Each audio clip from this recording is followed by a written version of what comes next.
오늘 우리에게 주시는 하나님의 말씀은 사사기 8장 29절에서 35절 말씀입니다. 요아스의 아들 여룻바알이 돌아가서 자기 집에 거주하였는데 기드온이 아내가 많으므로 그의 몸에서 낳은 아들이 70명이었고 세겜에 있는 그의 첩도 아들을 낳았으므로 그 이름을 아비멜렉이라 하였더라. 요아스의 아들 기드온이 나이가 많아 죽음에 아비에셀 사람의 오브라에 있는 그의 아버지 요아스의 묘실에 장사되었더라.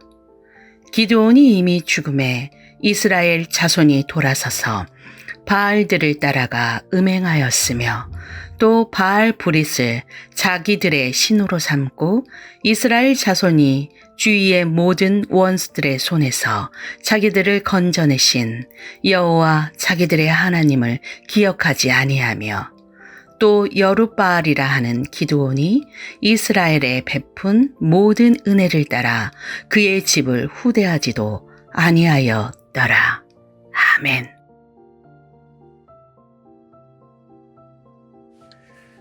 계속해서 사사기 말씀을 함께 묵상하고 있습니다. 앞에서 이스라엘은 하나님의 은혜로 큰 구원을 얻었습니다. 기드온과 300용사가 13만 5천의 미디안 대군을 이겼습니다.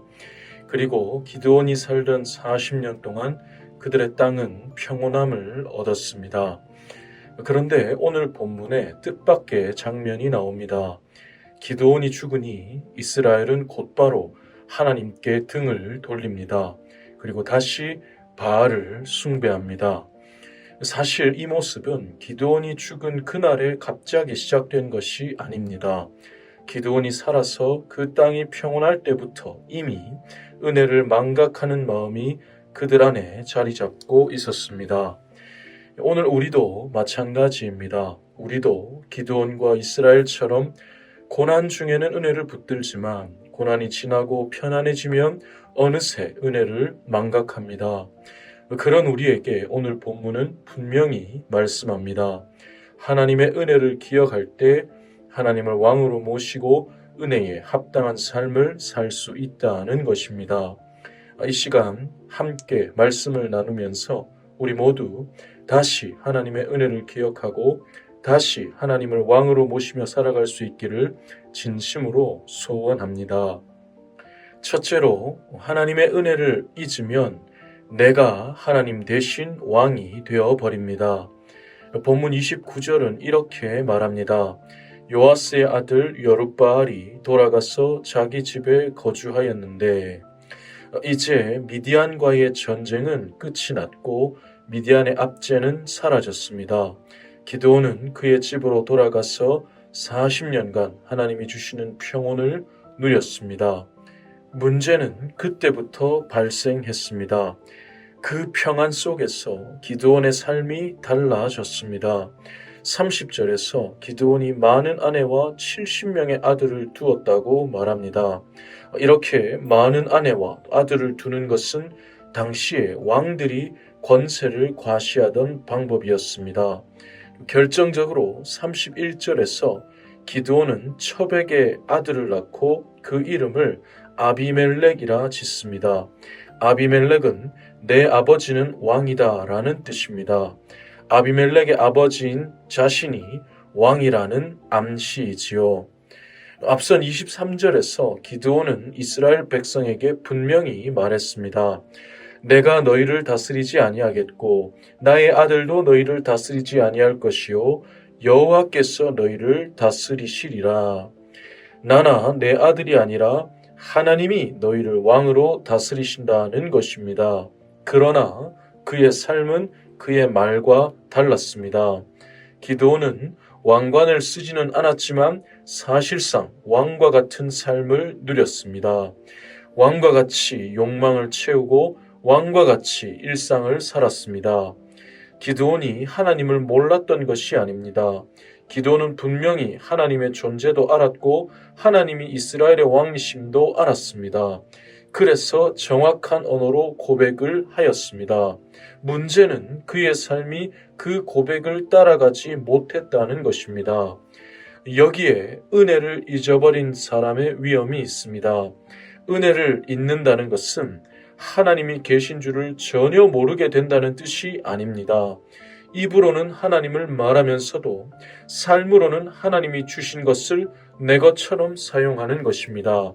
하나님이 맡기신 자리에서 내 뜻을 앞세우고 하나님이 주신 물질로 내 만족을 채우고 하나님이 주신 영향력으로 내 이름을 높이는 것이죠. 우리도 이렇게 되지 않기 위해서 항상 조심해야 합니다. 어쩌면 힘들 때보다 잘 될 때 더 조심해야 합니다. 힘들 때는 누구나 하나님을 붙듭니다. 하나님을 붙드는 것밖에는 달리 할 수 있는 일도 없습니다. 하지만 일이 해결되고 상황이 좋아지면 우리는 나도 모르게 나를 믿습니다. 내 능력으로 그렇게 된 줄로 착각합니다. 그래서 내 뜻이 관철되고 내 방법이 인정받고 내 수고가 높아지기를 바랍니다. 그렇게 나도 모르는 사이에 하나님이 앉으실 왕좌에 내가 앉아 버립니다. 그러나 여러분, 우리는 하나님의 은혜가 없으면 손가락 하나도 까딱할 수 없습니다. 오늘도 내가 숨을 쉴 수 있고 일할 힘이 있고 섬길 자리가 있는 것은 모두 하나님의 은혜입니다. 우리가 가지고 누리는 것들 중에서 당연한 것은 하나도 없습니다. 모든 것이 하나님의 은혜이지요. 이것을 기억하는 사람은 하나님이 은혜로 주신 것을 가지고 자기의 왕국을 세우지 않습니다. 그저 은혜에 감사하여서 하나님만 높아지시고 하나님만 기뻐하시길 바랄 뿐입니다. 우리 모두 모든 것이 하나님의 은혜임을 기억하면서 나에게 그 은혜를 주신 나의 왕, 나의 주 하나님께 모든 감사와 영광을 돌릴 수 있기를 진심으로 소원합니다. 둘째로, 하나님의 은혜를 잊으면 하나님 외에 다른 것에게 지배를 받습니다. 본문 33절은 이렇게 말씀합니다. 기드온이 이미 죽음에 이스라엘 자손이 돌아서서 바알들을 따라가 음행하였으며 또 바알 브릿을 자기들의 신으로 삼고. 기드온이 죽고 나니까 이스라엘은 하나님께 완전히 등을 돌리고 다시 우상을 따라가 버렸습니다. 특별히 이스라엘이 바알 브릿을 자기들의 신으로 삼았다고 하는 이 부분이 참으로 가슴이 아픕니다. 바알 브릿은 언약의 주라는 뜻입니다. 이스라엘은 참된 언약의 주이신 하나님을 버리고 그 자리에 세상의 헛된 것을 앉혔던 것입니다. 이렇게 우리가 하나님을 왕으로 모시지 않으면 그냥 그 자리가 비어있는 상태가 되는 것이 아닙니다. 우리의 마음은 반드시 그 자리에 하나님 외에 다른 것을 앉힙니다.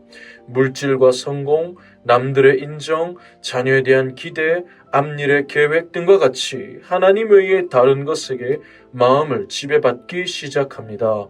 그것을 잃을까 두려워지고 그것을 얻기 위해 하나님까지 밀어내지요. 무서운 것은 그 결과가 우리 자신 안에서만 끝나지 않는다는 것입니다. 하나님의 은혜를 잊고 하나님 외에 다른 것에게 지배를 받으면 모든 평화가 끝이 납니다. 하나님과의 평화가 무너질 뿐 아니라 사람과의 평화도 무너집니다. 35절에서 이스라엘은 자신들의 사사였던 기드온의 집을 후대하지 않습니다. 또 다음 9장에서는 기드온의 아들 아비멜렉이 형제들을 학살하고 권력을 차지하지요. 그렇다면 우리는 어떻게 하나님의 은혜를 잊지 않고 살아갈 수 있습니까? 사실 우리 안에는 답이 없습니다. 아무리 은혜를 체험하고 아무리 굳게 다짐을 해도 우리는 은혜를 잊어버립니다. 사사기의 역사가 그것을 보여줍니다. 이스라엘은 하나님의 구원의 은혜를 수차례 경험했고 그때마다 절대로 하나님을 잊지 않겠다고 다짐했지만 결국 시간이 지나면 다시 하나님을 잊었습니다. 우리도 그럴 수밖에 없는 존재입니다. 그래서 우리의 왕께서 우리에게 보내신 분이 계십니다. 바로 보혜사 성령님이십니다. 성령님은 우리가 넘어지지 않도록 우리를 도우실 뿐 아니라 우리가 넘어져도 다시 일어날 수 있도록 우리를 도우십니다. 결국 우리가 하나님의 은혜를 기억하는 것이 아니라 하나님의 은혜가 우리를 기억하시는 것입니다. 사사기의 역사가 그것을 보여주지요. 이스라엘은 수없이 하나님을 잊고 돌아섰지만 하나님은 끝까지 그들을 기억하시고 끝까지 그들을 찾으셨습니다. 우리도 그렇게 하여 주십니다. 그러니 여러분, 우리는 매 순간 성령님의 도우심을 구하며 날마다 십자가 앞으로 나아가야 합니다. 성령님은 우리로 하여금 십자가의 은혜를 기억하게 하시고 다시 하나님을 왕으로 고백하게 하십니다. 그렇게 우리가 성령님을 통하여 하나님이 왕이심을 고백할 때 하나님이 왕권을 발하시고 우리로 헛된 것의 지배에서 벗어나 다시 하나님의 통치 속에서 샬롬을 누리게 하여 주십니다. 말씀을 마무리하겠습니다. 오늘 본문에서 기드온은 하나님의 은혜를 잊고 자기가 왕처럼 살았습니다. 또 이스라엘은 하나님의 은혜를 잊고 바알을 왕으로 삼았습니다. 이렇게 은혜를 망각하면 내가 왕이 되거나 하나님 아닌 것이 나의 왕이 됩니다. 그러나 우리는 소망이 있습니다. 우리의 왕은 우리를 끝까지 기억하신다는 것입니다. 하나님은 이런 우리를 위해서 하나뿐인 아들을 십자가에 내어 주셨습니다. 또 이런 우리를 위해서 성령님을 보내시고 우리를 끝까지 인도해 주십니다. 오늘도 이 소망을 붙들고 모든 것이 하나님의 은혜임을 고백하며 하나님을 왕으로 고백하시기를 축복합니다. 그래서 헛된 것에게 지배받는 삶이 아니라 왕이신 하나님께 통치받는 샬롬의 하루를 사시기를 주님의 이름으로 축복합니다.